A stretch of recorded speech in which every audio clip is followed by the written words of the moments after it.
Very good evening to everyone and welcome to ICFAI's Wise Views Interactive Webinar Series. This is the 20th webinar that we are organizing on the platform, which started about 5 months ago. We're extremely happy to have all the leaders sharing their wise views and enriching us and our audience with a lot of takeaways.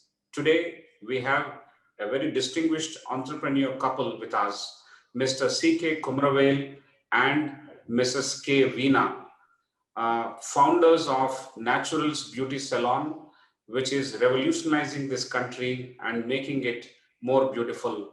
Their efforts are quite laudable, and their story is something very interesting for us to listen to.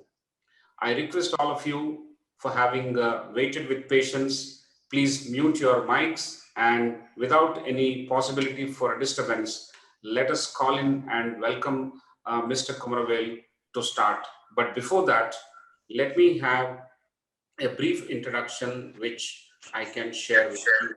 This is a couple, I met them several times, especially during the India Today conclaves around the country. They used to participate with a lot of keenness, and they used to make their statements, question and participate in the proceedings. And I had the good fortune of sharing my views with them, and I can call myself a little bit of a friend of Mr. Kumaravel.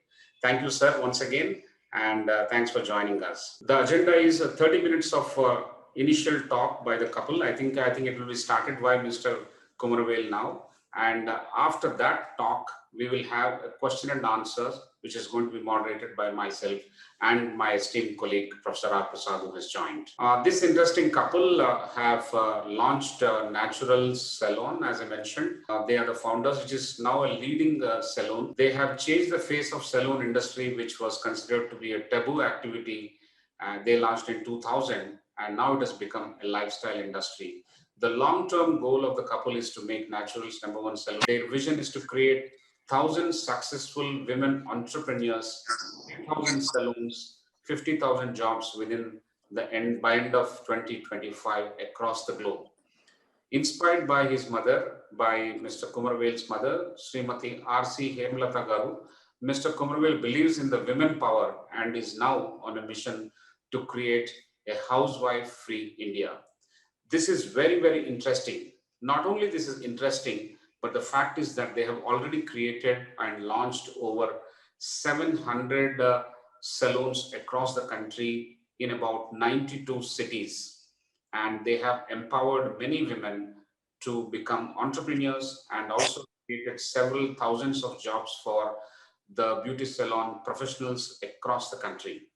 My own personal experience and the feedback from general customers is that Natural Salon is amazing, and their service quality standards are superb. So I'm sure these feedback will go a long way and help the brand strengthen itself.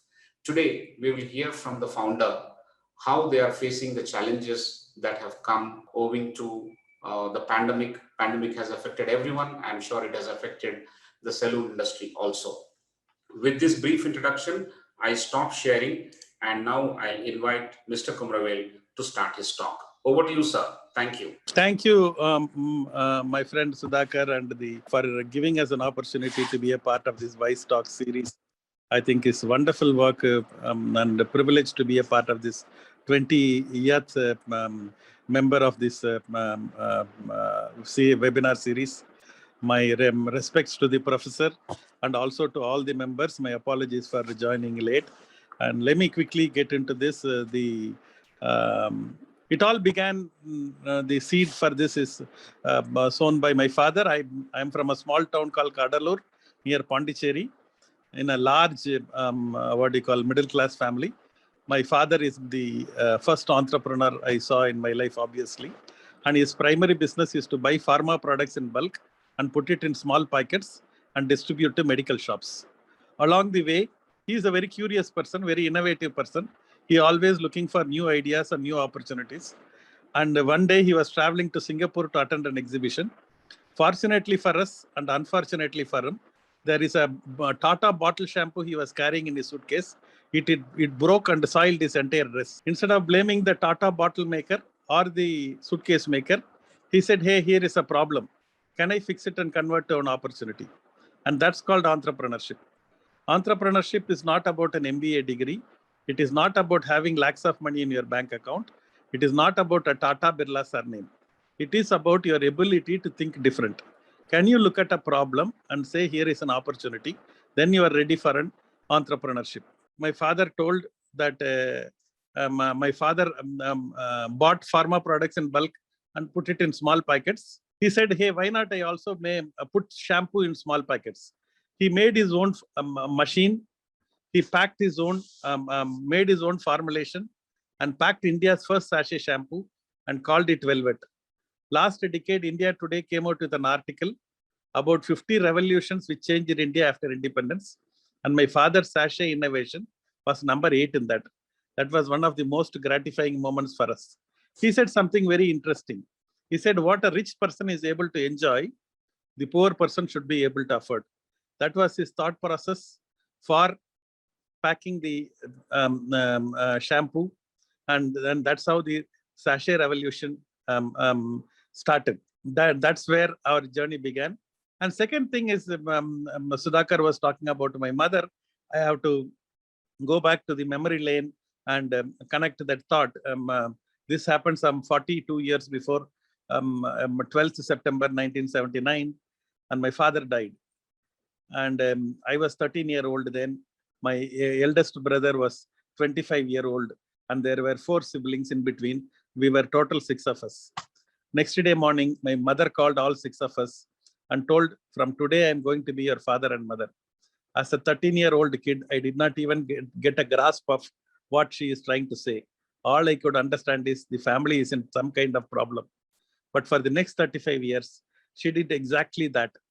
She played the role of father and mother to us and ensured not only all the 6 children are safe, but also successful. She ran agriculture. She ran a factory. She ran a school. She ran a bakery. She ran a tailoring unit. She danced. She sang, and she lived a complete life. And that was the first time for my close encounter to see what a woman is capable of if she decides to take the life in her hand, and what kind of life she can build for herself, for her family, and at the world at large. And that's my first this thing I got. The second point, which is very crucial, happened to me when I was in college. I joined the PhD Arts College in Coimbatore, and we used to belong to a group of students who will go to the college daily and not go to the class. One day we were idling and having a cup of coffee in the canteen. A friend of mine called and told that there is a guy called M.S. Udayamurthy. He's come and speaking in the auditorium. Why not we go and listen to him? I said, okay, we are idling. Let's see what this Udayamurthy is up to. I walked into the auditorium and I realized it happened to be a Gandhi Jayanti day. As a young kid, I was not a big fan of Gandhi. I thought Gandhi was the reason for India-Pakistan partition.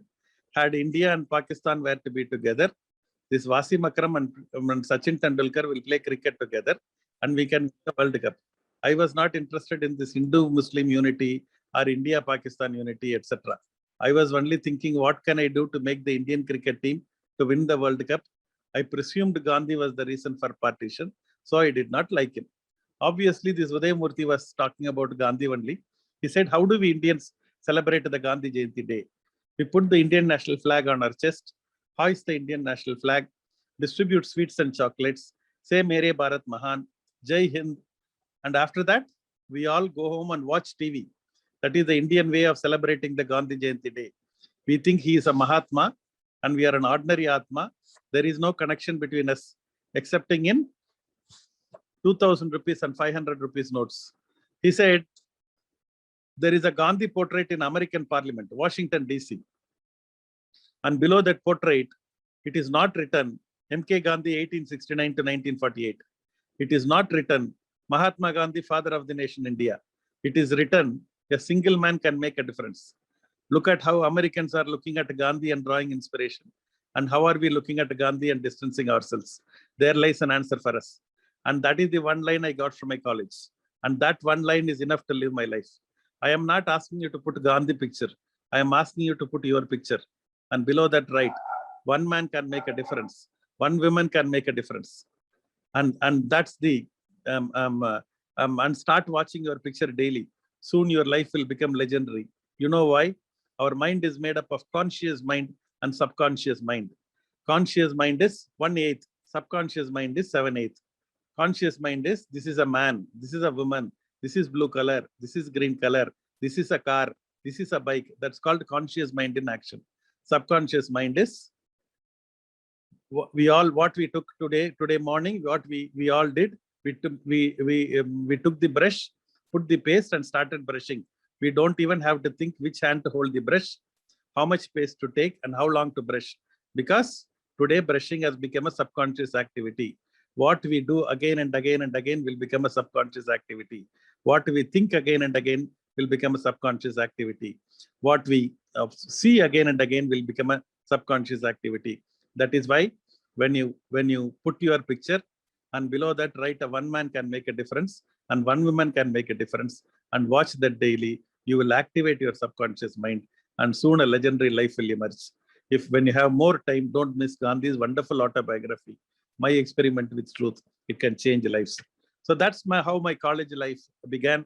After that, I joined my two brothers. My eldest brother is Dr. C.K. Rajkumar of Velvet, and my youngest brother is C.K. Ranganathan of Kavin Care. I was a young, restless kid. I used to go every day and give new ideas. Instead of dismissing the idea, they will dismiss me. They will tell you are too young. And I used to feel very claustrophobic. And in life, you have got two choices. You can discuss or you can decide. People who discuss don't decide, and people who decide don't discuss. People who discuss don't decide, and people who decide don't discuss. I decided to start my own business. And I got one lesson from both my brothers. One brother was harsh, another brother is nice, but the lesson is same. If you want to be successful in life and business, be unreasonable. Be unreasonable. A reasonable man adapts himself to the world. An unreasonable man makes the world adapt to him.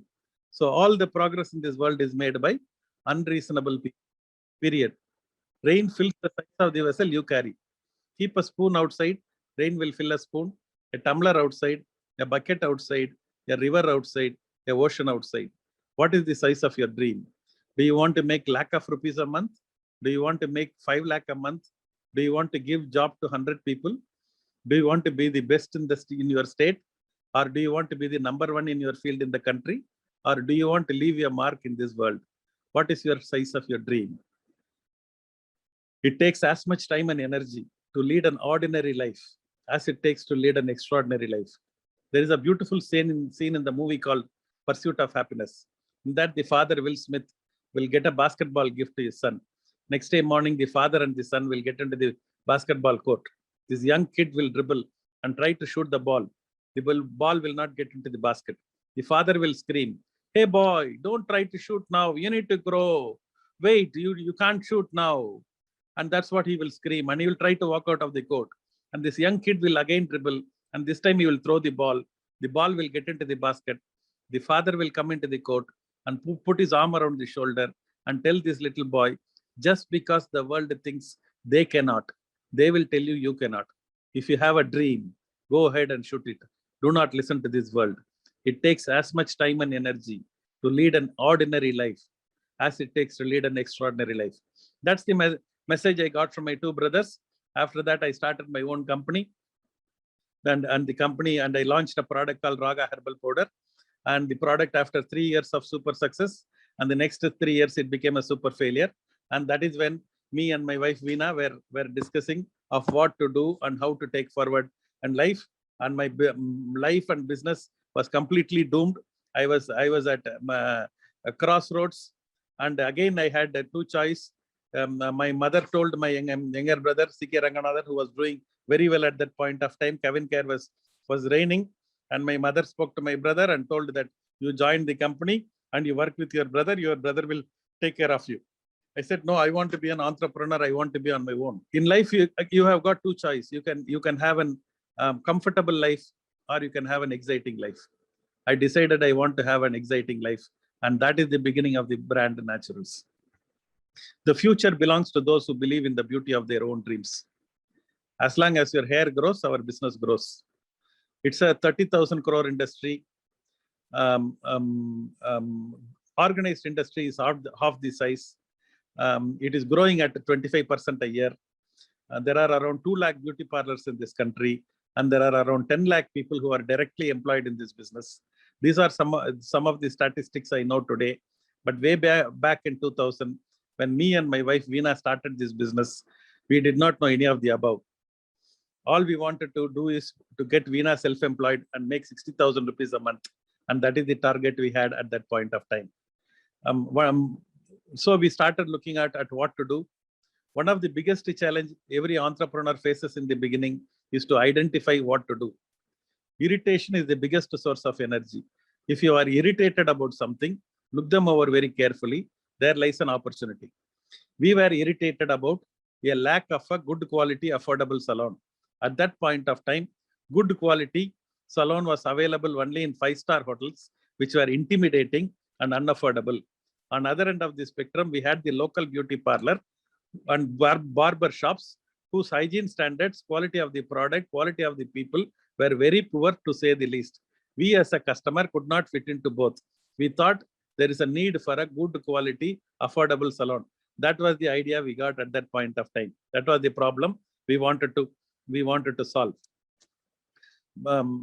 So that is the problem we wanted to solve. Second challenge every entrepreneur faces is, where do I find the skill? A lot of people think that if you have to do a business, you should know the skill of that business. Only then you should know. Actually, people who are not from that industry alone can disrupt that industry. People who are in the industry can only make incremental progress. People who are coming from outside the industry can only really disrupt it. For example, the Tesla car. What is Elon Musk is able to do till such time, people believed that there is a need for an engine for a car. And the Tesla car, Elon Musk came in and he completely disrupted the car industry. And that's how it has begun. Dhoni, our own cricket captain, India's favorite cricketer, was first a football player. He was not he was a goalkeeper. And that is how his life began. But after that, when he entered cricket, he went on to play helicopter shot, and then he went on to captain India and take the Indian cricket team to the great heights.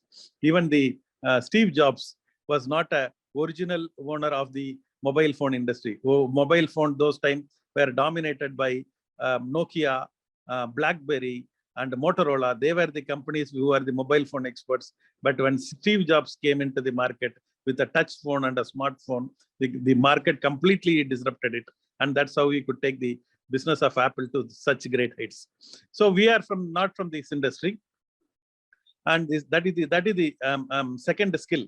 Where do I find the skill? Veena is not a beautician. She is not a hairdresser. She is not a makeup artist. And my knowledge of beauty is even poor. I thought manicure is for feet and pedicure is for hand. With such a poor knowledge, we hired somebody who was heading the Taj Salon, and she in turn hired the rest of the people, and we started doing the project work. And the third and the most important challenge every first generation entrepreneur faces is, where do I find the money? I favorably call the 3 Fs, which is the friends, family, and fools. I collected the money from these 3 Fs, put them together, started the salon in Kadar Nawaz Khan Road with the hope that Veena is going to become self-employed and I am going to make 60,000 rupees a month. I was half right. Veena became self-employed, but 60,000 rupees is not happening. In life and business, first 3 years are very difficult and the next 3 years are difficult. First year, I made a business of 20 lakh and made a loss of 10 lakh. Second year, I made a business of 30 lakh and made a loss of 5 lakh. Third year, I made a business of 40 lakh and made a loss of 2 lakh. All my friends and well-wishers told, no, you are not lucky, business won't come to you, you don't have B positive blood group and all this blah, blah, blah. They were saying, you said you are not lucky. I said, no, I define luck very differently. L-U-C-K, laboring under correct knowledge. If you labor under correct knowledge, invariably you will be successful. And that's exactly what has happened. I told them my turnover is going up, my profit is coming down. I see a light at the end of the tunnel. Let me sustain for one more year. and I continued the business. And that's exactly was what has happened. Fourth year, I started making 50,000 rupees every month, which is 6 lakh profit. And then I opened my second salon, and then 50,000 rupees became 1 lakh, and 1 lakh became 2 lakh. More than 2 lakh, money lost its charm because there is no legal way to spend more than 2 lakhs in India. After that, I went and met my auditor and prepared a project report. I wanted to open 3 more salons. Somebody at that point of time is having 5 salons in Chennai. I said, I want to be Chennai's #1 salon. That means I should have 6 salons.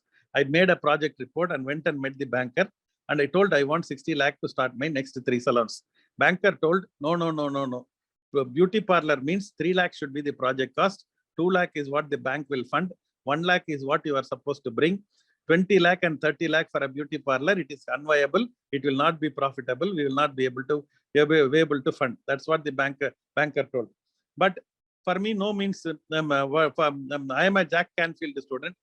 Jack Canfield is the author who wrote the book called The Chicken Soup for the Soul. In one of these chapters in his favorite book, Success Principles, he will talk about SW. It means some will, some won't. So what? Someone's waiting. I kept on knocking the door, the 10, the 20, the 30, the 40, the 50, 51, 52, 53, 54. Finally, the 54th banker said, yes, I will give you the loan of 60 lakh. And he said yes for a very, what you call, casual reason, or not, it will appear very surface, but he is very sensible. He found an insight which a normal person will not be able to find. He said, a husband and wife doing business together, that means I will bet on you, you will repay. And that was the only reason. He didn't so much look into the project. He only looked at our face. He looked at the husband and wife, and he said, I will sanction you 60 lakh loan just like that. And that's how we got the 60 lakh loan and started the next 3 salons. With the money generated, we opened the next salon. 6 years into business, 6 salons, and life was bliss. But I am a growth addict. My role model is Anita Roddick. Anita Roddick is the owner of the Body Shop International. And me and Veena went to London in the late 90s, and we wanted to bring Body Shop to India. And she showed us around that her factory, her office, etc. And she told that India is not ready. And she also told, you are not ready. But meeting Anita Roddick and seeing her facilities, she has been such a great inspiration for us, not realizing a few years later, I'm going to use a lot of her technique into franchising. And I wanted to do franchising. And we put a big advertisement in Enadu and in Hindu paper in English. And we put a big advertisement, wanted franchisees. 440 people applied for that. I got the form, what I got from Anita Roddick, adapted to salon industry and sent it to these 440 people. And finally, I got a reply from 33 people. And we tried to, that was my first shocker. I tried to connect with these 33 people. 3 of them were serious. Finally, 3 became 0. Way back in 2007, nobody was interested to join naturals because this industry is considered to be a taboo industry. 30 lakh is too much for a beauty parlor. CKK and Veena are husband and wife. They are not a multinational company. They cannot be trusted with such large money. That is what the market thought at that point of time. But for me, no, I'm used to disappointment. I'm used to failure. I'm used to struggle. For me, no means next. It is a next person or a next idea. I came out with a next idea. The idea is I will invest 50%. You invest 50%. I spoke to my first set of friends and relatives and told them, I will invest 50%. You invest 50%.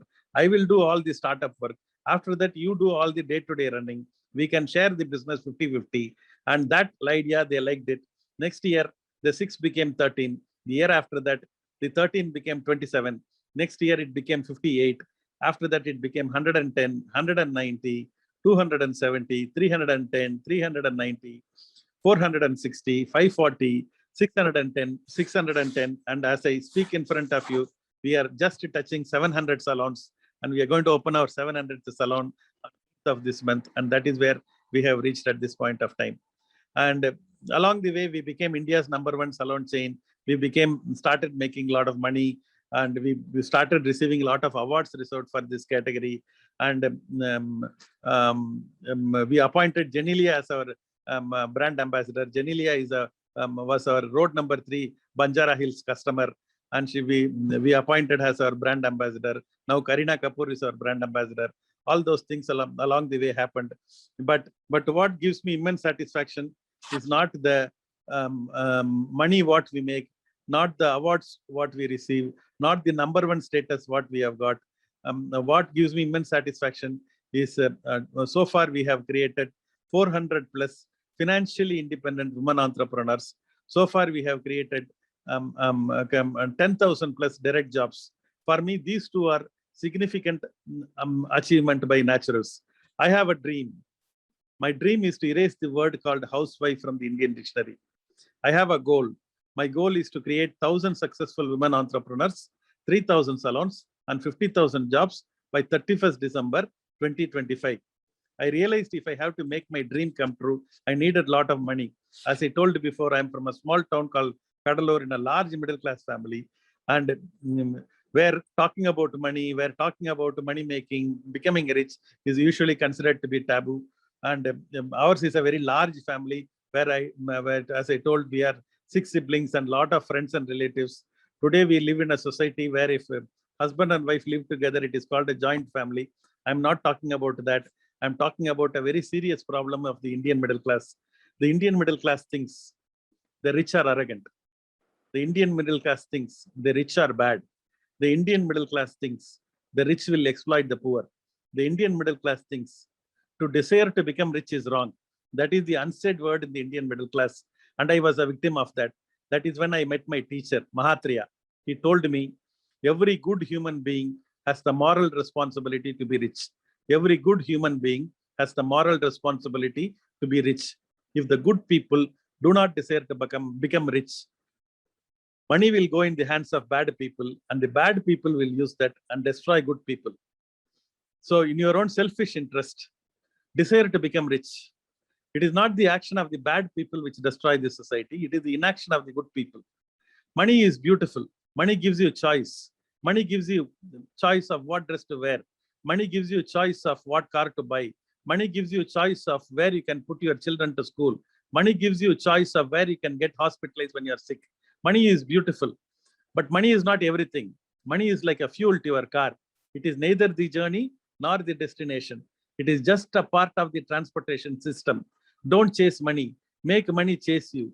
Money is a byproduct of providing a good service or a good product. It is not a main product by itself, excepting for Reserve Bank of India. Love money, use people, you got it wrong. Love people, use money, you got it right. Once I got that money mindset, my business started exploding. And that is when we started really building business from strength to strength. I want to share an anecdote which is very special to me, which happened when I opened my 8th salon, my first salon outside Chennai. It happened in Coimbatore. I partnered with my cousin, and I used to go there every month, be there as a part of the salon operation for 5 to 6 days every month. One day he introduced me to a elderly woman and 2 young girls. He sold, this family used to spend 5,000 rupees every month. This was somewhere near 2008, and 5,000 rupees those time were very big money. I said, thank you very much for your patronage. And they told, I told, and she said, I am coming from Karur and I am coming to Coimbatore, 3-hour drive, 3-hour up and down, 3-hour up, 3-hour down, and I'm coming twice a month only for naturals.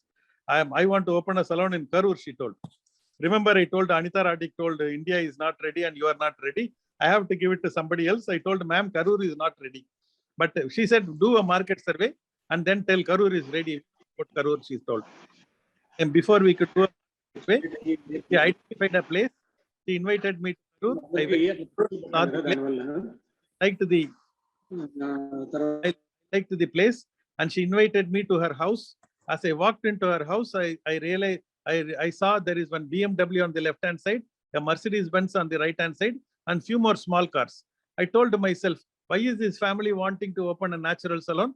Anyway, I went and inside and met her husband, 2 sons, 2 daughter-in-laws, and I told to myself, 30 lakh loss also will not affect this family. Chalo, let us open.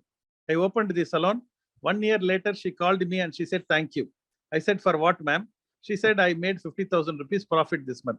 I said, good, ma'am, you can make up to 2 lakh and it will be very useful for you. That is the wrong sentence I used. And she said, sir, I don't have any money problem.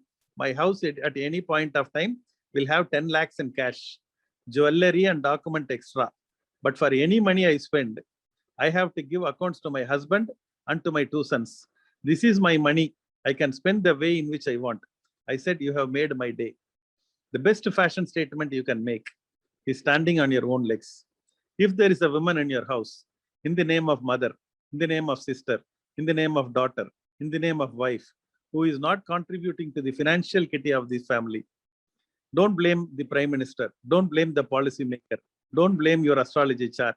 Don't blame your financial situation. Charity begins at home. It's your responsibility to make that woman financially independent. There are so many talented women, so many potential, so many dreams sleeping between the 4 walls. And that channel and that women and that potential, when I saw my mother as a young widow, 6 children, and she could have given up on life, but she took the life in her hand, and rest is called history. And same thing happened with my, Anita Roddick. Same thing happened with my wife, Veena. At every point of time, I see women to be extremely talented, extreme potential, but they lack self-belief. And I was also going through such a problem in the beginning. And I used to really work hard. I used to really struggle. I used to really read a lot of things, but I did not have the courage to put up my hand and ask for my position. And life used to keep going like that. And that is when I came out with that one line which changed my life, which is, I am responsible for my own life and my own success. And this hit me like a bullet. Till such time, I used to think my parents were responsible, my spouse is responsible, my relatives are responsible, my teacher is responsible, my uncle, my neighbors are responsible, my friends are responsible, my boss is responsible, my government is responsible, my astrology chart is responsible.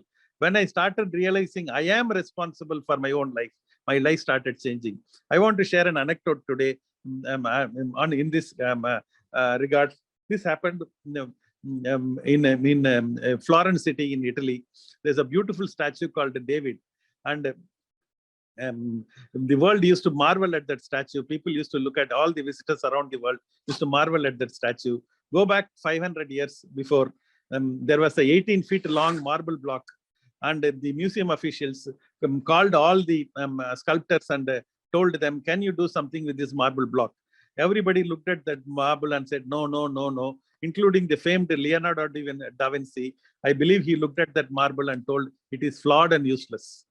And fast forward another 300 years, next superstar of the sculpting industry came, who is the Michelangelo.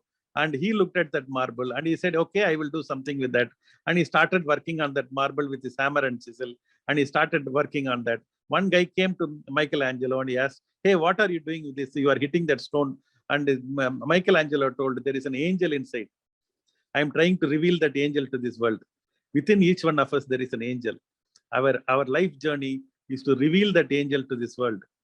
Even if the whole world believes in you, if you don't believe in yourself, nobody can help you. On the contrary, even if the whole world doesn't believe in you, if you start believing in yourself, nobody can stop you. Self-belief is the first and the final qualification. Quality of the painting is the responsibility of the painter. No blaming allowed. The quality of the sculpture is the responsibility of the sculptor. No blaming allowed. The quality of your life is your responsibility. Take that brush from this world and start painting your own picture. Soon a beautiful picture called your life will emerge. And that's exactly what I wanted to do with all these, my women franchise partners, my people around. They are extremely talented people. All they needed is a framework and a little bit of a, push in the beginning. After that, they create wonders. And that's how the Naturals Network is formed at this point of time. I'm not saying Naturals Network is the only opportunity. All I am telling you is women are extremely capable, extremely talented. My firm view is women are foolish to pretend that they are equal to men. Actually, they are superior, and they always have been. And that's my belief looking at Anita Roddick, looking at my mother, Hemalata. Incidentally, Hemalata is from Rajamandri, my mom. and my wife Veena, and so many talented women. I see them, and once they take life in their hand, they become super powerhouse, and they really build great life, not only for them, for their family, and the world at large. And that's what people used to call me as an exponent of women entrepreneurship, women empowerment. I am not. I am a beneficiary of women entrepreneurship. And that is when I want, India may have got freedom in 1947. Indians have not, especially the Indian women don't have financial independence. My mission in life is to get Indian women financial independence, because once women have got financial independence, the family will change, and the society will change, and the world at large will change. And that's what I always used to say: live life king size, live life queen size. Together, let us build a beautiful India. Thank you so much, and best wishes. Amazing story, sir. Thank you very much for this unstoppable current of anecdotes, stories, and the entire journey. It's so interesting. I must thank you for engaging us. It's like a heavy rain on us. Although you came late and you batted like a star batsman, hitting all the boundaries. Thank you very much. Uh, there are several takeaways. While I summarize, I want to welcome our Vice Chancellor, Professor Mahendra Reddy, and our Registrar, Dr. Vijay Lakshmi, who have joined, and several others from ICFAI family who have joined to listen to your story, sir. The story began with the entrepreneurial mindset of your father and the grit and determination and self-made personality of your mother. And then your college has taught you several things, that anecdote on Mahatma Gandhi, and subsequently how the world of your brothers have taught you and triggered you to push into being something on your own, in spite of having a ready-made business, especially among two of your elder brothers. However, I think there's so much of learning and so much of courage that you have mustered is because of the innate drive that you have to become your own master. And you rightly have put that you are responsible for your life and no one else. And I think everything else follows from that. And a great belief in women, that women are more equal to men. They are actually much superior, and their abilities, their talent, their determination, as you have given beautiful examples of your mother to start with, then Anita Rodriguez, and of course, Veena Madam.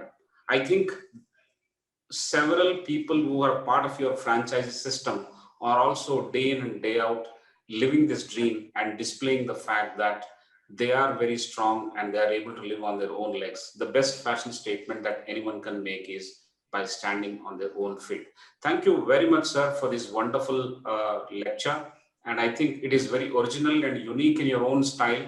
This is the way you speak to everyone when we meet you one-on-one, and this is the way you speak on screen. This is called being original. This is called being very unique. I really liked it, and I'm sure all our members of the audience have also liked this. Thank you very much. And now I hope Veena Madam has joined. We will now move to the question and answer sessions. I request Professor R. Prasad to come in at this point in time. Professor R. Prasad is the architect of online MBA program, which we recently joined. He is the director of academic wing at ICFAI Group.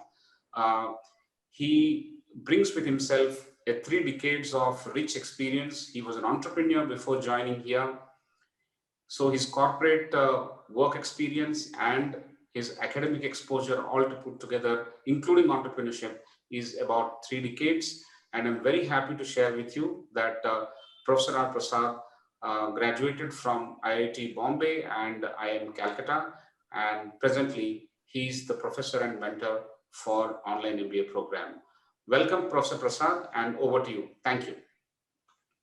Thank you, Professor. Thank you, sir. Good evening. Hi. Hi, good evening. Very nice to see you, ma'am, and most welcome. Thank you. And Mr. Kumaravel has made a lot of statements about women. I hope you heard. But now that you are here, we feel emboldened that you will share your version of the story of your entrepreneurial journey too. But we are beginning with the questions and answers, and I request Professor Prasad to start. Thank you, Professor Rao. Welcome, Kumaravel sir and ma'am. It's a pleasure having you. And for the first time, in our series, I've had someone who speaks so much about one's mind and how one can take charge of one's life and produce results which were never expected when one started. I think to that extent, this presentation is remarkable, as well as the thoughts that you brought in from so many authors, so many times. I think they all reverberate, and the key to this entire principle of entrepreneurship, or for that matter, any performance or being productive, is basically it starts from the mind. I think that's what you have been repeating in every other nugget of wisdom that you have been sharing with us. Thank you immensely, sir. Hey, absolute pleasure, Professor, to be what you call such a privilege to be sharing and my thoughts with you and the entire team. All are distinguished entrepreneurs and achievers. It's an absolute pleasure to chat with you, Professor. Thank you, sir. I also take this opportunity to welcome our Vice Chancellor and the Registrar, who have joined in, and the Registrar has already put in a lot of very, very motivating feedback and comments into the chat box. Herself being a woman, I think you have grasped the essence and you have communicated it. The feedback says that. We have a good number of questions. So what we have tried to do is we have tried to make it into a story which kind of builds into a case. So some of that you have already answered. But since ma'am was not there, we will also get her views on those questions. So the first question is essentially that both of you hail from business families. As I've read, even ma'am also hails from a business family. And you have started many years back. The question is basically about what are the lessons learned. I can just sum up a few lessons that Kumaravel sir has mentioned, that a single man can make a difference, do again and again, and your subconscious mind will adopt it as a habit. Ordinary life and extraordinary life both need the same time and the same energy. Irritation is a great source of energy. That's a wonderful statement. Labor under the correct knowledge. You put a good acronym to that. Husband and wife together will repay is an extremely good human insight, and so on and so forth. At this stage, I'd also like to invite ma'am to share some lessons from what she has been seeing in her earlier, before she got married. Kumaravel sir, because she hails from a business family, as well as the journey till now. Some of the lessons that you can bring to the table, ma'am. Okay, so before we started this, I was I was a housewife. The children started school, and that's when I wanted to start something, as you were saying, and basically wanted to start something small.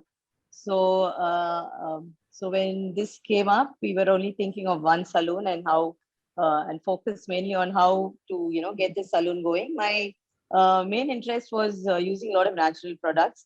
So we wanted to give quality service at affordable price. So I used a lot of natural products, and that was my main interest. So so worked on it. The main focus was keeping the customers happy. So we wanted the customers who came in to go back happy and come back again. So we basically focused mainly on on giving quality service and getting the customer back. So that was the initial this thing. And later on, my main focus went on to training and innovating, giving new services, because this industry, people keep wanting new services and this thing. So we kept working a lot on that. So you need to keep innovating to stay upfront in this. So my focus mainly was on those lines. And when it became a franchise model, so from my side, when he wanted to franchise, I was a little apprehensive about it, because since I was very passionate about giving good services, and I was wondering if a partner or a franchisee would do the same thing. I mean, whether the quality would be maintained. So I was very hesitant about it in the beginning, but we will have to be, running about 4 or 5 salons. So so that's how, when we started, franchising, I realized that yes, maybe if we had to grow, that is what we had to do. And today, I mean, you can see how it has worked out. So so those were the few learnings. And now at every phase, I think we're learning something new. We have today, to maintain the the standards of the saloon is our focus. See that all the saloons give uniform quality service. So the focus now is on that, and we see how we can get our franchisees to work towards that. So yeah. Thank you, ma'am. Thank you, ma'am. Those are some very basic principles that you have enunciated with respect to the business that you're in, and some lessons for those who are listening in. The next question is about the title itself, from a caterpillar to a butterfly. And can you explain the evolution, metamorphosis? Of course, sir has given a lot of, again, in his presentation, many of the points which answer this question have already come in. The different perspective that ma'am has is one thing that we are looking at. And the other thing is that what are the ideological insights, practical methods to overcome and bounce back from challenges? Of course, sir has mentioned many nuggets from books and also about Mahatreya, the lessons from there. But then from your perspective, and of course, sir is most welcome to add to more than what is said. But what would be your points in this metamorphosis from a caterpillar to a butterfly? What has life taught you during that? And how have you stood the tough test that you have undergone in this particular period? Yeah, as he also mentioned that we were very new to this industry. I mean, we had no clue of how this industry runs. All that we've done is earlier visited a saloon and we know what services to expect. So that was the basis of our understanding of the saloon industry. But along the way, we learned, and today we've brought in so many changes that as leaders, we've redefined the industry is what I say. So to lead what I've done along the way is my this today. I think if C.K. has to add to it, I'm sure he can say something. Thank you, ma'am. Thank you. Oh, in the beginning, we thought that Veena will manage 3 salon and I will manage 3 salon is how we looked at it. And then we realized individuals don't scale. It is only systems and process will scale. In the beginning, it can be the passion of the entrepreneurs. It can be all the, what they call the drive, the need to make money. All those things will really motivate you in the beginning. But if you have to move forward, it is that systems and process. And that's what is required to scale the business. That's our key learning. And that's how we changed ourselves. First, we were working in the business. And then we became the franchisees started working in the business. We started working on the business. That is shutter up, shutter down, keeping the salon clean, whether everybody is coming, is customer happy, is the products available, all those little details are taken care by the franchise partners. While we started working on how to build the brand image, how to expand the network, how to introduce new services. And those are what they call on the business work we started doing. And that is when I fondly call it as 1 + 1 = 2 is not 2, 1 + 1 = 11. They took care of the half of the business and we took care of the other half. And that's when we could really speed up. I always used to say that ideas are the currencies of the 21st century and speed is the another currency of the 21st century. And we need to today, it has to be idea plus speed has to work. It is the idea, anyone can come out with a brilliant idea, but people who put the idea to action is actually priceless. And to that, all my franchise partners, each one of them is playing such an important role in making this brand shine. And that's in my mind, especially during this Corona time. It is my franchise partners who stood the time. So many women entrepreneurs, because this Corona, our industry is one of the worst affected business. And I have to say thank you to each one. And how much ever I say thanks, it won't be sufficient. Thank you, sir. There are a lot of insights out there. In the business, on the business, we have heard it from one of the other entrepreneurs in Hyderabad, and I think it's on the business, the process and the systems. That is also a great insight, and that speed and execution matters after the idea. That is also a great insight. Thank you, sir. The next query is about how did you choose the brand name Naturals? What are the core values it communicates? And how has it evolved over the years in your experience? I was a big fan of natural ice cream in Bombay. I used to go to Bombay during my velvet days. And I used to, the people used to say Shah Rukh Khan and Juhi Chawla used to come to that natural ice cream shop and I used to go there and have that coconut ice cream, ginger ice cream, all those very natural flavored ice cream. I used to be a big fan. So that is when I name natural. Then Veena worked on that idea and actually made lot of fresh fruit facial, vegetable facial, dry fruit facial. Like that, we started using lot of natural products, which is more homemade, what you call remedy, or the beauty secrets have been formalized, and she put that as a differentiator, and the name and the this thing fitted in so well, and that gave us that first advantage. Wonderful, wonderful. I think you've also brought in this idea about, of innovation, where you take it from somewhere else and then you adapt it and make it very, very suitable for your context. I think that's a very, very wonderful insight. Our favorite, what do you call, the framework called CCI, which is copy, customize, and innovate. Anything good happening outside, copy it, then customize it to your industry and your at the quantum where you are at that contextually, and then innovate it. So CCI has helped me and helping me. Thank you again. I think, a lot of things which are already done in the world, and which I think the CCI formula is extremely useful. And I think Steve Jobs also backed that. So the next question is slightly philosophical. HUL last year renamed Fair and Lovely as Glow and Lovely. They said it was part of the evolution of the inclusive vision of beauty. You have talked about beauty of your own dreams in some of the interviews that you've given. Yeah. Now, what is the conception of the word beauty in your philosophy? Because I believe it will influence the way you run the venture. And how has it influenced your business? Beauty is about self-confidence. It is about the passion. It is about that extra energy what everyone brings it to the table. It is not how you look, what do you call it? It is not about your hair and or your skin. That is external. It will be there for some time and it will keep moving off. But real beauty is your passion. It is your self-confidence. It's your urge to make a difference. I think this, in my mind, is I would call it as the real beauty. Thank you. I'm able to connect it to the building of the entrepreneurs. And I think what you're essentially saying all along the way is that how you build your people is how the product will also come out. And there the passion, the energy, and the self-confidence, all of them do count. Thanks a lot. Thanks a lot. We come to the end of this cluster, and I hand it back to Professor Sudhakar Rao to handle the next cluster. Thank you very much, Professor Prasad. I think this is going on and on in an amazing way.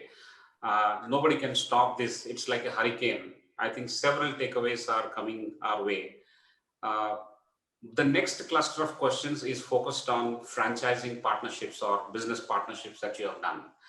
I'm sure in beauty salon industry, the way forward or the methodology that you have adopted is through franchising.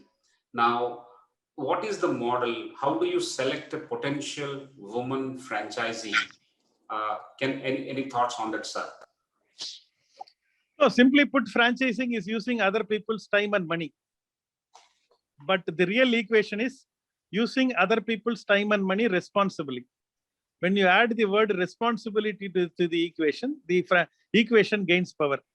The franchisor comes with the brand name and the business knowledge. The franchisee comes with the local knowledge and day-to-day operations. And there has to be enough margin to share between both the players. If these three parameters are met, the business is intrinsically franchisable. First, we need to tick that all the three boxes. That is very important. If you tick that, and then you have got a franchisable business. How you select a franchise partner? I have one very simple but very powerful what do you call framework. Whoever you will invite to your home for dinner, or whoever house you will go for dinner, they can be your partners. This covers multitude of territories. Their income group, their what do you call educational qualification, their culture, what do you call the subject of interest. All those things, only when it is common, you will go home and enjoy a dinner. And same thing is when I select a partner, I select 1, 2, 3, 4, and that's how I put the framework. And I also say that we have taken a very parental approach towards franchising, and that's one of our USP. A parent will never allow his son or daughter to fail. So we have taken a parental approach towards franchising. So we will not allow, it's our responsibility to make our son or daughter to be successful. And I have one anecdote which is I want to share. We have this thing which is LSD of franchising. I call it. L stands for Lakshmi, S stands for Saraswati, and D stands for Durga. Any activity we do should either make money to the franchisee or save money to the franchise partner. That is L. S is there has to be some amount of learning. Money making itself by itself is not an end. There has to be, they also have to evolve as a human being. They also have to evolve as an entrepreneur. They also evolve as a businessman, businesswoman. That's very important. And how to handle, there are 6 stakeholders of any business. First the stakeholder is the customer. Second stakeholder is the employees. Third stakeholder is the vendor. Fourth stakeholder is the bank, the financial institutions. Fifth stakeholder is the government agencies. And the 6th stakeholder is the partners. Now there is a 7th stakeholder which has come, which is the society in form of Corona. All the 7 stakeholders are very important. And the order is also very important, starting from customer, the employee, to the vendor, to the financial institutions, to the government agencies, to the partners, to the society. And if one wheel is with more air, another wheel is flat, the journey won't be comfortable. The role of the entrepreneur is to ensure that all the all these 7 stakeholders' interest is balanced. And in the beginning, I used to really take care of customer and employees and not pay the vendor in time. And then later, I used to delay on the bank payment and the government agency payment. But today I realize no, that is not a right way to do in business. All the 7 stakeholders has to be balanced, and that is when you can really go through a smooth ride. In life, a long cut is the shortcut, and that's how what I have learned in life. Earlier I used to take lot of shortcut, but finally I will go again in circle only. In the life, long cut is the shortcut, and that's what I have learned. I mean, that's a very, very important running notes I'm making. Ma'am, I have a quick question to you. Sir talks like this at home also? That you should ask him, not as much. So there's a lot of punch in what he talks, and there's a great speed at which he handles these queries. So I'm amazed at the way you're responding, Mr. Kumaravel. Thank you very much. Sir, the next question is, mother is from Rajahmundry, which is a very important data point that we have gathered today. We are very happy about it. I'm sure Naturals is established even in small towns. According to my knowledge, the large format saloon establishment, not just for Naturals, but even for others, for Lakme or for anybody else also, is the cost of franchising would call for an investment of about 60 lakhs. And the small one could be around 40 lakhs. And of course, there are latest models which we will talk about, which has gone even to 25 lakhs. Sir, what are the principal difficulties that you have encountered when identifying and establishing these franchise units in small towns especially? Actually, the challenge is not so much in the small town for 2 reasons. One, the customer there are already very aspirational. He or she is seeing the same television, same actor, same cricket player, same social media has now reached nooks and corners. The aspiration level of the smaller town is also very high, and they also are educated in engineering colleges and so many of these things. So the one is the aspiration level.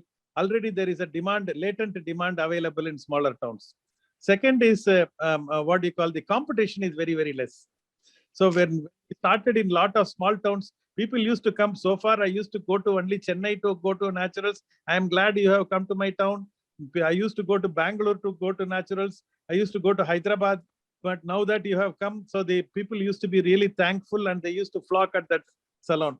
3, for whatever I really don't know, the spending capability of the smaller town people are far more than the people in the city. Maybe because of less choice they have. I really don't know why, but I am interpreting in the manner in which I like it. So I think The reason may be that the smaller town people have got few choice and they fully utilize it. So that's what I think. I am a big fan of small town. I am a big fan of rural India, and I am a big fan of young India. Amazing, sir. So the next question is about how do you build competency among these professionals, the stylists and the makeup artists, in order to achieve consistency, in order to achieve some kind of assurance that you can guarantee and build your brand on. So how do you build these competencies? The first is you should give them some pride to them. I will share one anecdote which is very, very close to my heart. This happened a year and a half before. I wanted to have a quick shave before I wanted to attend a meeting in the morning. I walked into one of my salon. The receptionist did not recognize me. So I felt half happy and half sad. So second, I went inside. The first person also did not recognize me. This time I felt even more sad. Then I went in. The second person said, "Sir, come, please come." I said, "Okay, maybe he recognized me, treating me as a customer or as this thing." Anyway, I said, I went and sat in this chair, and he said, "Are you C.K.kumaravel?" I said, "Abba, thank God." Yes, yes, I told. So he told, "I was wanting to come and thank you for a long time. I thought maybe my franchise partner has given him some increment or some special training." I asked him for what. He said, "I am in this industry for 14 years. First 4 years with my father. My father was called a barber. I was called a hairdresser. Then I joined the Naturals 10 years before. I became hairstylist. Then I became a style director. Now I am the salon director of the salon. The way in which I start looking at me has changed. The way in which the family starts looking at me has changed. The way in which the society looks at me has changed." So that is when I realized unknowingly I have touched a taboo industry and made it into a lifestyle activity. Earlier, only one caste people we used to do in this activity. Today, the caste barrier has gone because it is commercially viable. It has become lifestyle. Lot of people from everywhere has joined, and that's how we build a beautiful India. And that's what I always used to say. Coming back to your question is two things. The first thing we did was we call our service provider as smile providers, because their job is to put smile in the customer's face. First, we need to give pride to them about the work, what they are doing. I think that is the first thing what we have done, and that has made a huge difference to them. Second one, we always believe that train hard, work easy. So the training section, what you call center in the back end is actually the heart of the naturals. So how much ever people get trained in the back end, and that is what will go into the front end. So we train our people, and that is what is the difference what we are able to bring it to the and that's what is making the difference. Great, sir. Amazing. The ability to call your service providers as smile providers is an amazing thing by putting pride on the kind of work that they do. That's a great takeaway, sir. Sir, the whole industry is pretty large. For example, you belong to the beauty and wellness industry, which is pretty huge. Beauty products is one subsegment in that. Beauty and wellness services is another segment. Then you have fitness as another segment, and the final one is alternate therapies or rejuvenation. So these are 4 broad segments. You can correct me if I'm wrong. Out of that, what you have done in Naturals is you have your own products. You have Naturals Pro, you have Naturals 1000, and then I have seen a few other wonderfully made films where your own products are merchandised and they're sold within your own salons. And you also have tied up with L'Oreal, you're tied up recently with Nykaa.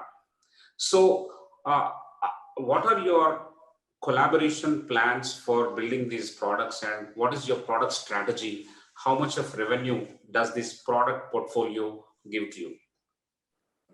The Corona has really taught us a lot of things.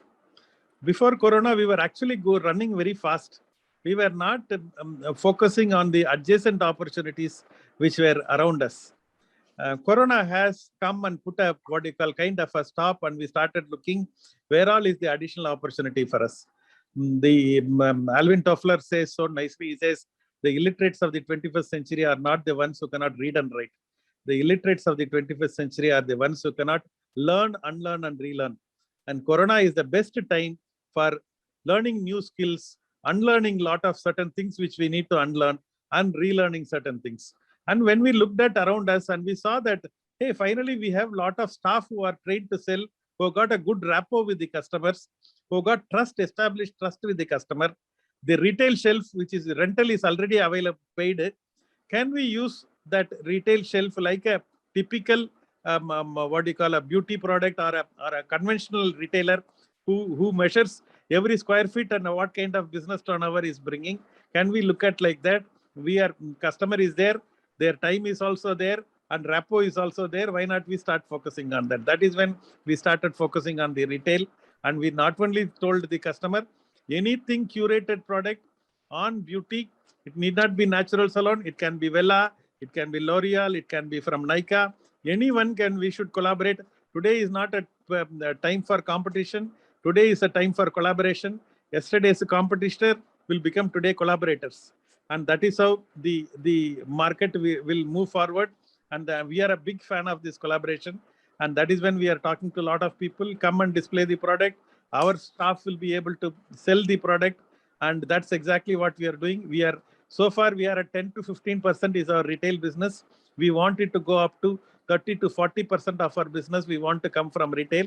That means all the, what do you call, the working cost, which is the rent, salary, electricity should be met by selling retail product. Margin alone should take care of all these expenses. Then the business becomes far more viable. And that's how we are looking at it. And I feel that in the next 1 year or so, we'll be reaching there. Great lessons there. Great lessons, and with lots of guts. I think you are pursuing this game. Amazing, sir. One last question in this segment before I hand it over to Professor Prasad.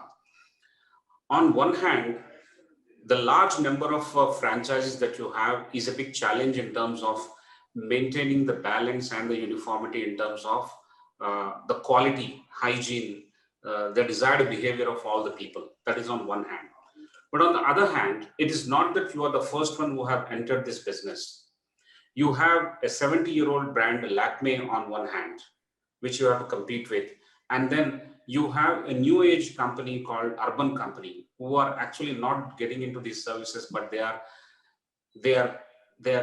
aggregators of all these professionals. They make commissions and they take orders, and that's their business model. How do you compete between these two spectrum, this entire spectrum?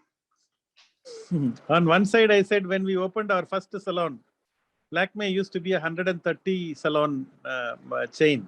I used to marvel at that brand. I used to, wow, what a brand, national brand, 130 stores. And today, if I look back, they are at not even or half the size. That's where I say rain fills the size of the vessel you carry. Keep a spoon outside, rain will fill a spoon, a tumbler outside, a bucket outside, a river outside, an ocean outside. So we saw India after 2000 is a completely different animal. India before 2000 is a different animal. The young India, the aspirational India, the first salary of the daughter is more than the last salary of the father. These are all new India which has come, and their what do you call their lifestyle spending has really come a long way. They have started spending money on dresses. They have started spending money on cars. They have started buying apartments. All these are all the new India. What Azim Premji and Narayana Murthy and the likes have created. Before that, the India was completely different. So to this new India, we started putting our product, and that is what in my mind as a brand we have really took advantage of that changing face of the India. And again, India after 2020 is going to be a new India. It is going to be a tech India.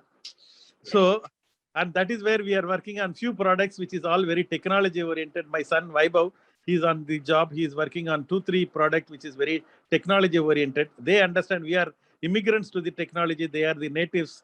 They understand how the technology works.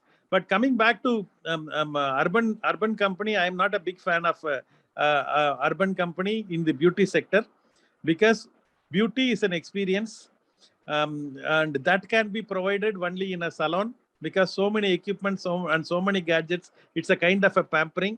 Today you want to see a movie, only a theater will give you the theater experience. The television only will give you a Netflix kind of thing. It can only give a partial thing. And in a salon business, it is even more hair coloring, or it can be the lightings, what is there, a pedicure basin, what is required. All those things is only a salon will be able to provide a hair straightening services. All these services definitely this thing. And people also, how long will they will keep on? 1.5 years. People are now raring to come out of the home, and they are really. I could see in the last 1 month the business picking up like nobody's business. I think we have also tried. It's not that we have not tried that home service. It is not a unit economics. One of the problem with all these funded companies, there is no unit economics in that. It is all they are going behind the GMV. I am still old school fashioned in that. I want the unit economics to work. I want the franchise partners to make money, and that is how I really want to create wealth. Whereas the new age company, they have a different metric to measure. I am not a fan, but having said that, I think my son and daughter will disrupt them. Amazing confidence, sir. I think you have new age people to handle the new age businesses over there, while you are continuing to beautify the changing face of India. Madam, one quick question before I hand it over to Professor Prasad. That is, in terms of handling such a large business before your son and daughter enters this, what is the roles of responsibility between both of you, madam and sir? So he's the salesperson, he's the marketing person and expansion. I handle the training and new products and services, basically. And now we've opened an academy, so Makeup Academy, Natural School of Makeup. So that's the focus now. Wow, the entire delivery of the brand promise, it is your responsibility, and making the brand promise is sir's responsibility. Okay, thank you, ma'am. Thanks for this info. Professor Prasad, please start the next cluster of questions. Thank you. Thank you, Professor Rao. I think, as it is unfurling and in the last cluster, it is increasingly evident that the responses to the question are more right-brained and intuitive. And I think somewhere in the interview, I've read that, sir thought that he's intuitive. And I think that's coming from all the catchphrases from the many books and sources that have been read. So there's an off-the-shelf question, sir. And this is, if you have to recommend 4 or 5 top books for people who want to get into business to read, which is not business, which a lot of which references that you've been using, which are those top 4 or 5 books that you would recommend? 7 Habits of Highly Effective People, my all-time great, Stephen Covey's. I love that anecdote which he shares in that book, which is on a Monday morning, I'm going to a office, and suddenly one call came, and the call is not a good call. It's actually a bad call, which says one of my dear friend is no more. I was not in a mood to go to the office. I take a U-turn, go to his house, and standing on the corner of the house, in the center of the hall, his body is placed. I used to think of all the good time we spent together, and like that, thinking of those. And suddenly, I want to have a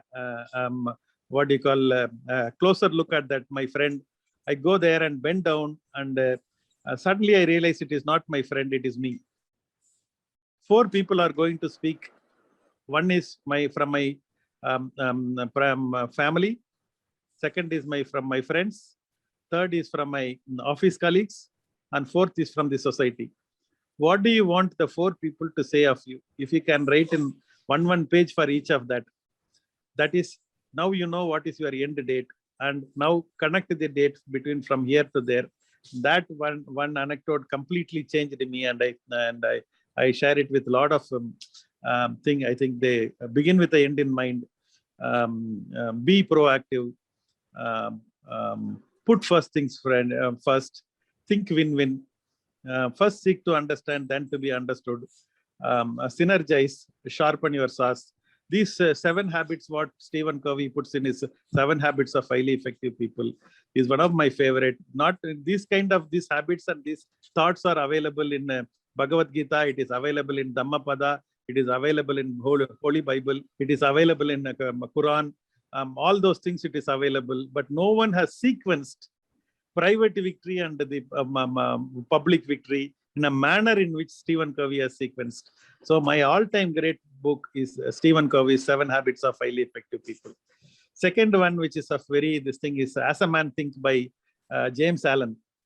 Such a small book and such a powerful book. I have not come across a small dynamite like an As a Man Thinks by James Allen.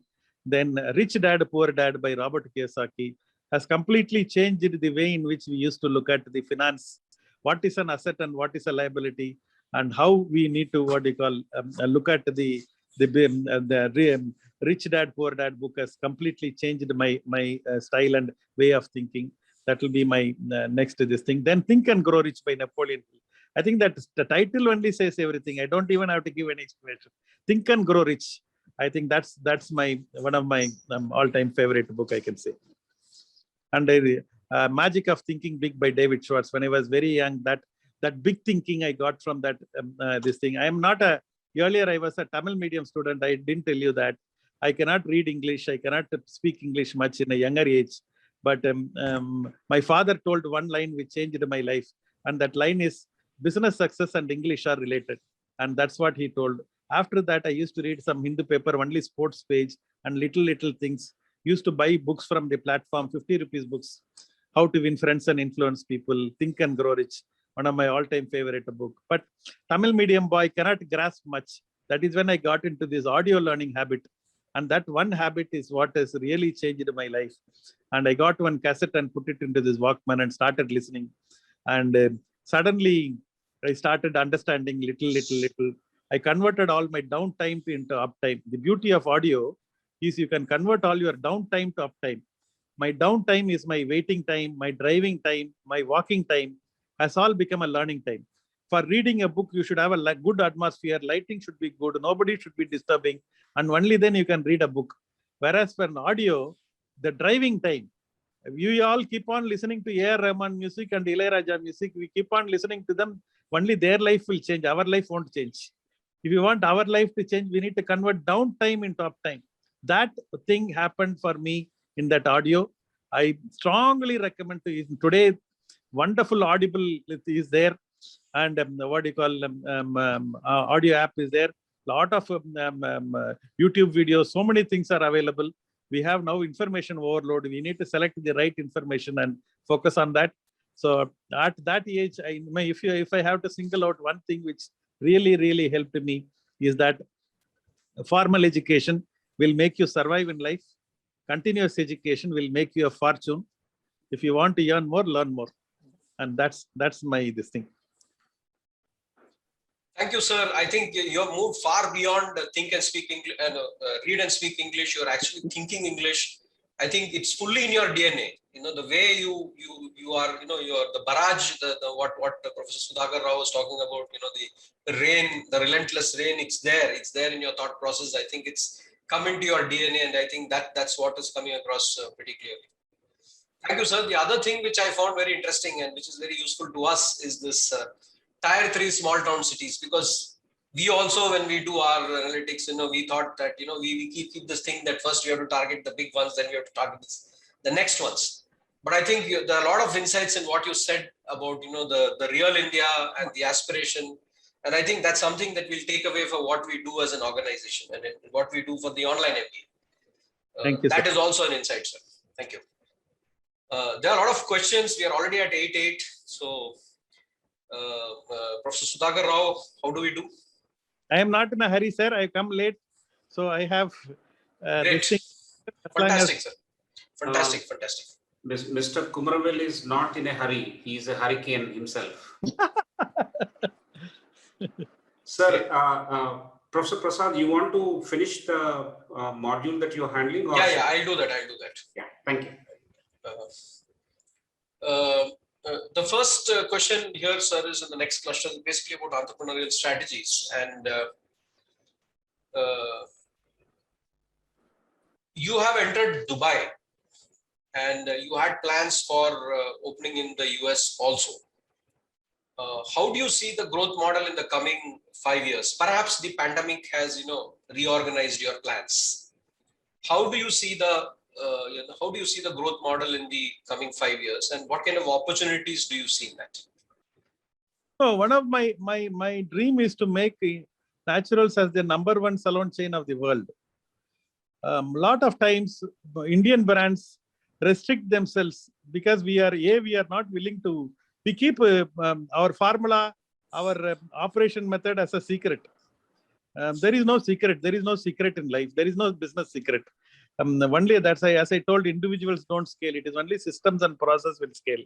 And why should a Starbucks, which is in America, should come to India and sell coffee here? We don't make good coffee. We make wonderful coffee. There are wonderful coffee chains, whether it is a Sarana Bhavan down in Chennai or the chutneys in Hyderabad. I can keep on naming the wonderful food product, what India, the kind of cuisine, the range, the taste, variety. Wow, India is awesome in that. But the problem is we are not ready to put systems and process. We are not ready to share. And that is the difference. American looks at everything as systems and process, scalable, and world as a market. We look at as business secret, only me, myself, my family, and my 7th generation only should use that money. I think there we should very marvel at Americans. The Western society is ready to share with the world, ready to take it to great heights. And also, I am a big fan of them because they want to really, even Bill Gates, Warren Buffett, and the greats are really donating for the larger good of the world. Whereas, barring Wipro, Azim Premji, I am not seeing such a large heart in Indians. Maybe I really don't know. Maybe we have a scarcity mindset, or maybe we have a coming from poverty mindset. I really don't know. But I am a big fan of the Westerners on the process and this thing. But I want Indian brands to really look at the world market. And once you put our site there, and the rest will be called history. I made a new product called Naturals Ayur, which is a combination of Salon and Ayurvedic Wellness Center. I am not treating disease. It is not a illness center. When I becomes I becomes we, illness becomes wellness. So I am in wellness business, and in that wellness business, Naturals Ayur is the game, and we have tied up with Kerala Ayurvedic Pharmacy. In combination with them, we have, that is what is the product we want to take to the international market. There are enough of Indian diaspora who is available across the world, and they have become far more wealthy. They are looking for Indian product. They are ready to support that. And the presence there will also help us to fine tune and raise our standard in the local market. So it will be a very, very win-win deal. And that's how we want to spread to the rest of the world. But our focus is 140 crore Indian here. We call our pride ourselves as Southern Wonder. The opportunity is to make a national wonder. India can take 10,000 salons. And that is the number we want to get in there. Thank you, sir. I think that itself is quite a big dream, and I'm sure you have many more up your sleeve. The world will conspire with me and make the dream come true. You all will help me. Thank you. I think there is absolute what I would call clarity and genuinity in what you speak, and it comes out very, very clearly. The next question, sir, is about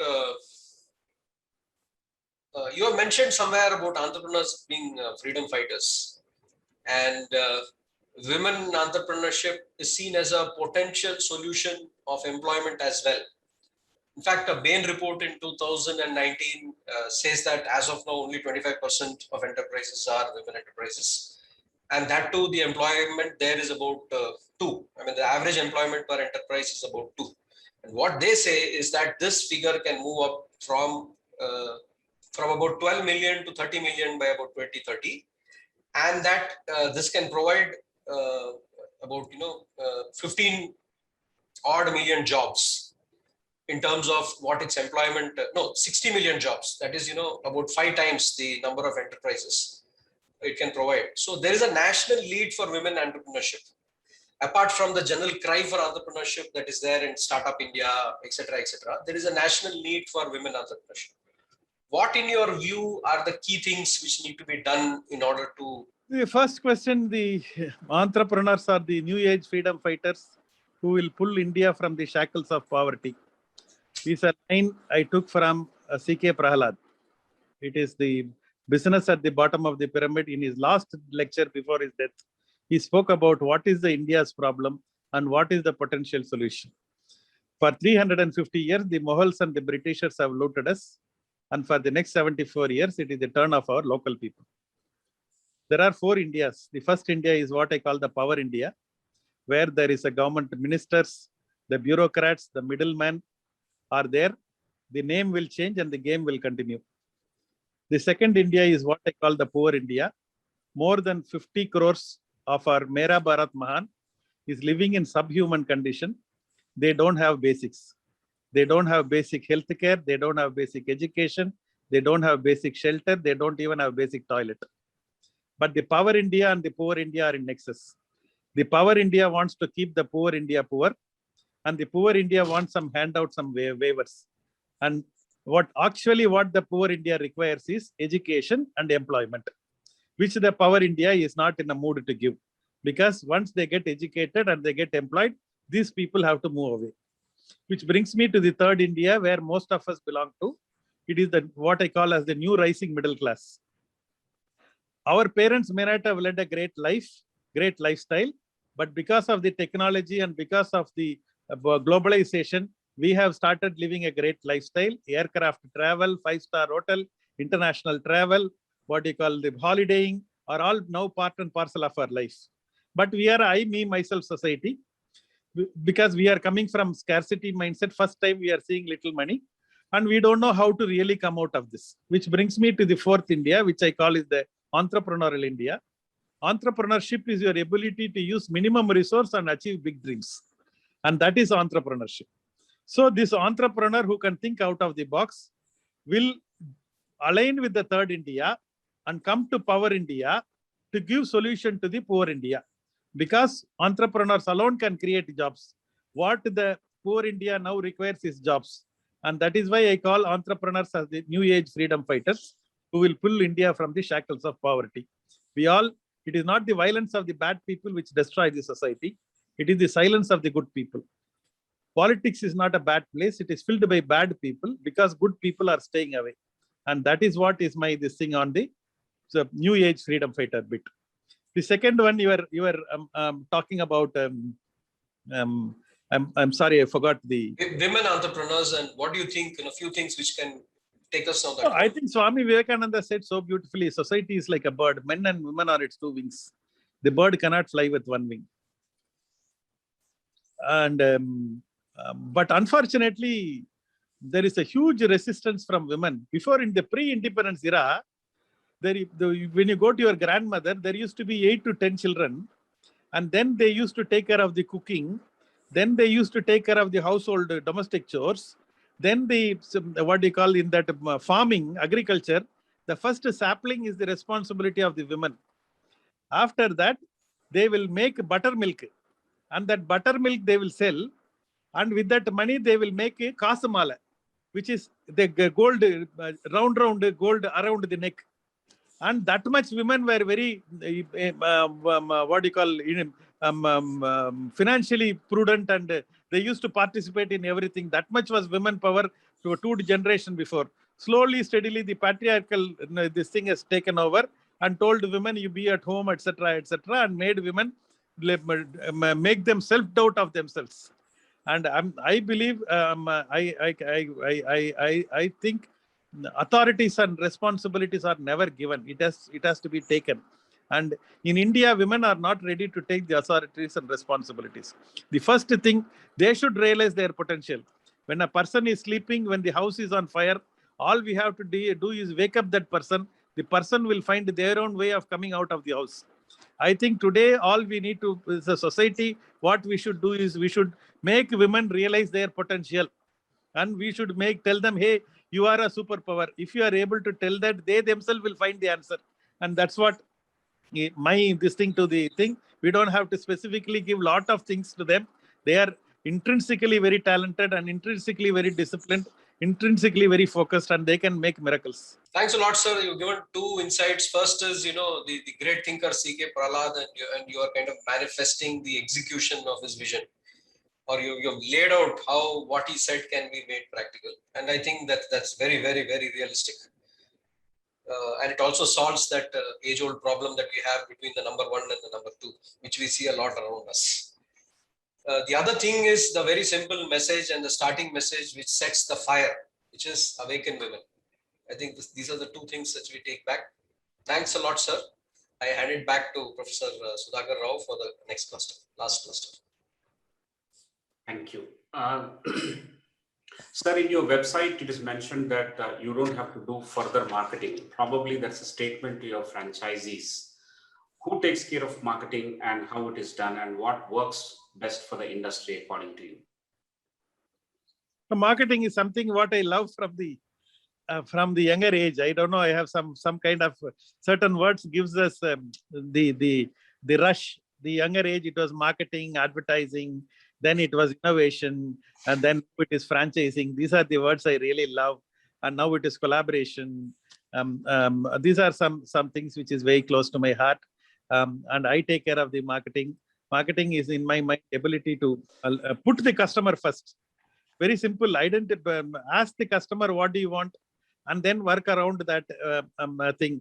Is how I look at it, and that's one of my really passion in working on the marketing. Great. Ma'am, you are the closest to the customer and you are closest to the people who serve those customers.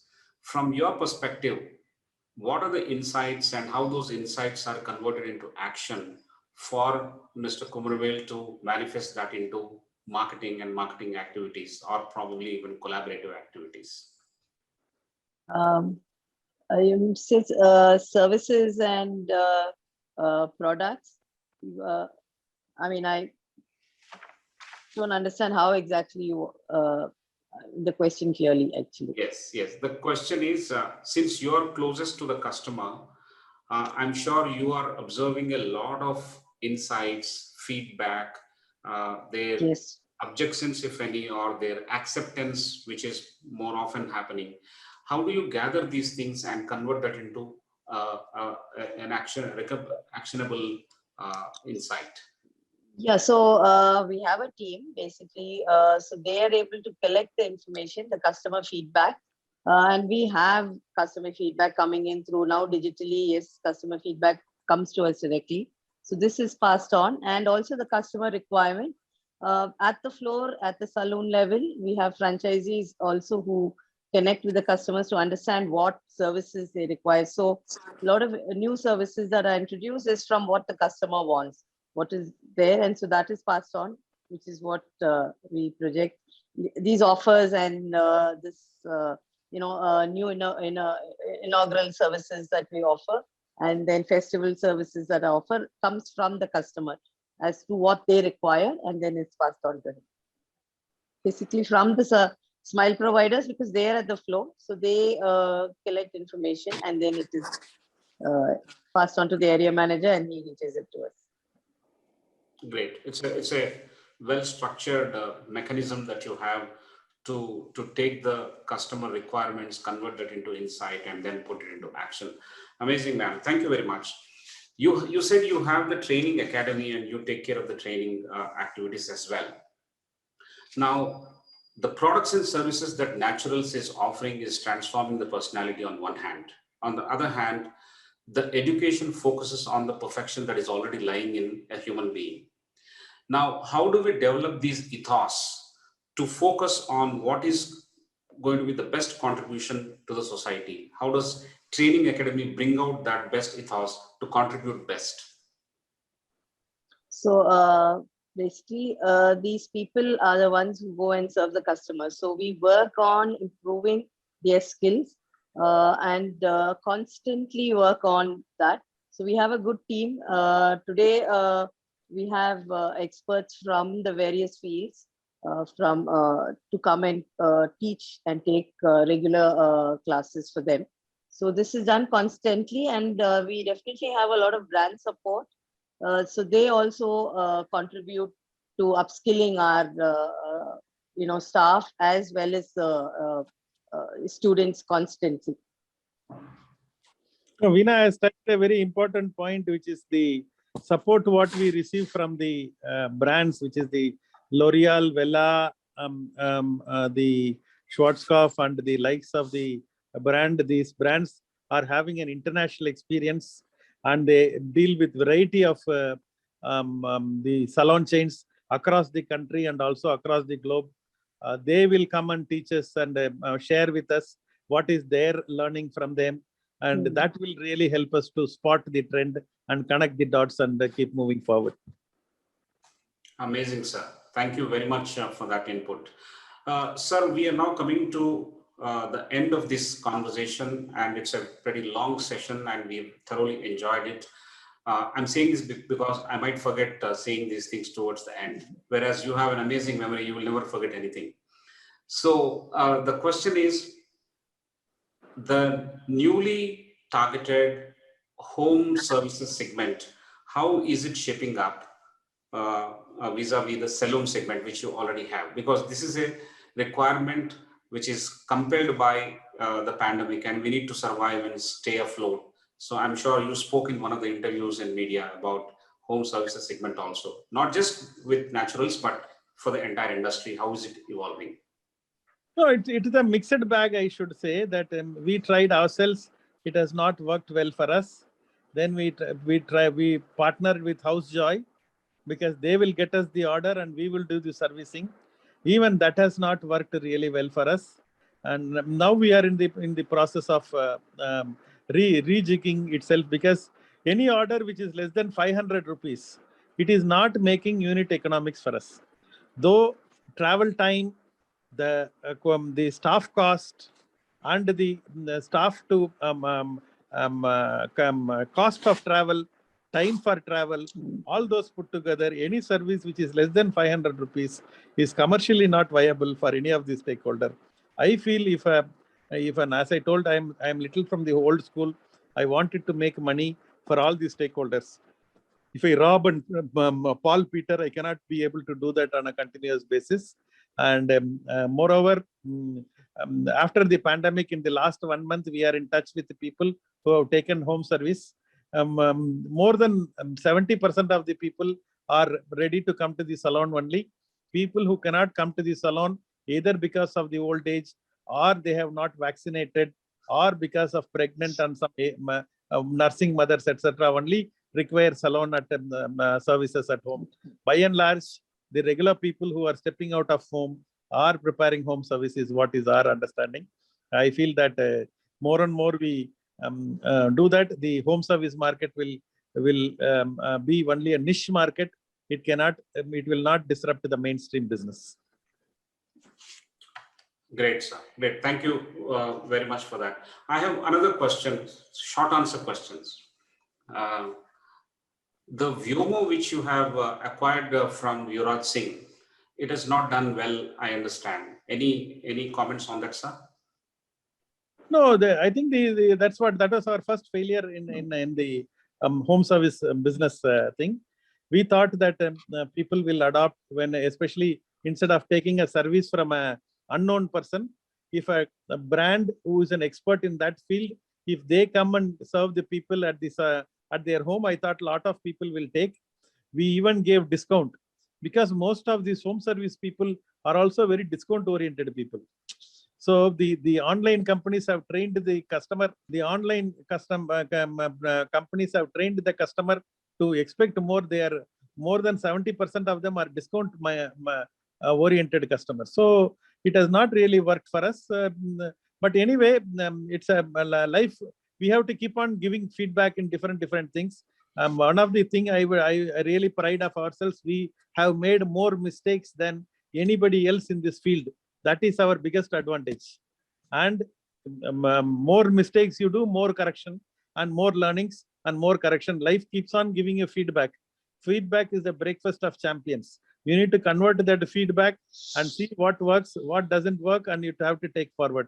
And that's exactly what we are done with Vyomo. We are very happy about that failure. It has given us a lot of insight of what will work and what will not work in a home service. Great, sir. Thank you very much for that brilliant answer. Madam, one question to you. Uh, do you think these robots and robotics will actually disrupt this salon industry? No, I don't think so, because I don't think robots can be perfect in cutting hair, or doing services, where here it is more the touch. So I don't think they will fill in that. There are apps which where you can, see what kind of a hairstyle can suit you, what color will suit you, what kind of makeup you can wear, but it has to be done by a person to give the results that we want. I don't think a robot will be able to work on that. Great, great. Artificial intelligence will help a lot in what you call making Design. ourselves more efficient. But finally, the work has to be done by the person. We have seen a lot of that massage chairs, massage this, massage that, OSIM, lot of in the airport you will be able to see. But finally, what people like is the touch and feel of the masseur. I think our business is a touch and feel is this thing. AI will help a lot in making ourselves more efficient, understanding the customers, the challenges, the ability to chatbot with the people and things like that. But finally, I think the service will be given by the customer world over. Great, sir. It's a high touch industry, and at every touch point, there is some data and there is some insight for ensuring that your services and products and professionalism will bring them back again and again to natural salons. Thank you very much for this wonderful session, sir. We as an education institution, we would like to ask you one last question. In the initial narration of your story, you said that you belong to a batch which goes to the college but never in the class. How do we manage that, sir? How do we make sure that those people who are in the canteen or in the playground are brought into the class? So, that's a good question. I used to tell that the college is a place not only to make them academically brilliant. It should be a place for our curriculum. Generally, our curriculum tests only our memory skills. It doesn't test our creativity, and it doesn't test our imagination. The curriculum should be made in such a way that it is engaging the people imaginatively and training them in their creativity. College teaches language. It doesn't teach us communication. College teaches physics. It doesn't teach teamwork. College teaches chemistry. It doesn't teach goal setting. College teaches mathematics. It doesn't teach financial intelligence. College teaches geography. It doesn't teach you how to travel. College teaches history. It doesn't teach you how to become a leader. I think a lot of life skill is what the colleges should be focusing, so that it excites the what you call a person to come there and learn from there, not only the memory skills. And apart from that, I feel sports, music, dancing, lot of co-curricular activities, extracurricular activity. I tell all the students, identify your +1 in the college. College is a place to identify your +1. Your +1 may be anything other than, yes, you should study well. But apart from that, it's a great opportunity to identify your +1. You can be a great team player. All those things you can only learn in college. You can fail also, no problem. You can learn some new sports, new this thing. I think that is what is the student should be looking at, as identifying their +1. The curriculum, the makers, the teachers, the management should be looking at more as imagination and creativity. How are you going to inculcate as a part of the curriculum? Then it will excite a lot of people. Amazing, sir. I think that is a fantastic way to end this session on a high gestalt. The way you have explained what colleges and society should look at and place their importance on. Both of you, Mr. Kumaravel and Mrs. Veena, you are working very hard and struggling and enjoying the journey in beautifying this country in your own way. Beauty is not skin deep. You're also developing very strong individuals. And more importantly, you are empowering women and turning them into women entrepreneurs, which this country needs. May God bless you. And we all thank you on behalf of ICFAI Group for sparing your valuable time and sharing these insights with each one of us. We thoroughly enjoyed listening to you. throughout this session, and I'm sure you have the energy to go on and on, but we need to make it as a part 1, and we'll come back to you for part 2 some other times. In spite of your busy schedule, you logged in and you have made our day. I can't thank you enough. So, ladies and gentlemen, we have gone through a fantastic session. On behalf of all of you also, I have thanked the wonderful guests today we have with us, Mrs. Veena and Mr. Kumaravel, for enlightening us and sharing these nuggets of wisdom in terms of how to become a very energetic entrepreneur in whatever you do. And I think it is not just your blood group which is B positive, but everything else in the way you do. I think entire DNA is B positive. We have learned a lot of lessons, and we also have to actually catch up in the way you speak and the way you deliver your important lessons. It is very difficult to write down, so I left it to the video recording. I will go over the video recording like most of my colleagues will do, and then pick up some insights and probably share it on our website. We keep all the archives, both in terms of video recording as well as a beautifully drafted summary of all these insights, so that it is a readily available knowledge for all of us to go through, pick up our insights and put it into action. Professor Prasad, thank you very much. Professor Mahendra Reddy, Professor Vijay Lakshmi Garu, and all the members who have joined today, thank you all. And I take leave of you, and I also thank once again our esteemed guests for joining us. Thank you, Sudhakar, my friend. Thank you, Professor Prasad. Thank you. I cannot thank M.S. Udayamurthy or Stephen Covey or any of my professors and teachers from whom I have learned so much. My only way of saying thank you to them is share the knowledge with the people. And you have given me a wonderful platform of some very interesting entrepreneurs. And thank you so much for that. Hope you will again give me one more opportunity to share, meet you in person. So that will be even more fun. Looking forward to that. Together, let us build a beautiful India. Thank you so much. Best wishes. Yes, sir. Together, let us build a beautiful India. Ma'am, last words from you. Thank you so much. Thank you. It was a wonderful. It's a pleasure being there, part of this. Thank you so much. Wonderful. So, ladies and gentlemen, the pandemic is not over. We need to continue to take our precautions and not invite or hasten the third wave, which people are talking about. I think we should wear masks and maintain social distance and not get into the crowds. But we can get into national salons and transform ourselves. This wonderful story of grit and determination has come to an end today in this part 1 session. And it is not just grit and determination, but it is in reality the journey from a caterpillar to a butterfly, well told by our hurricane friend, Mr. C.K.kumaravel. Thank you all. I take your leave. Good night.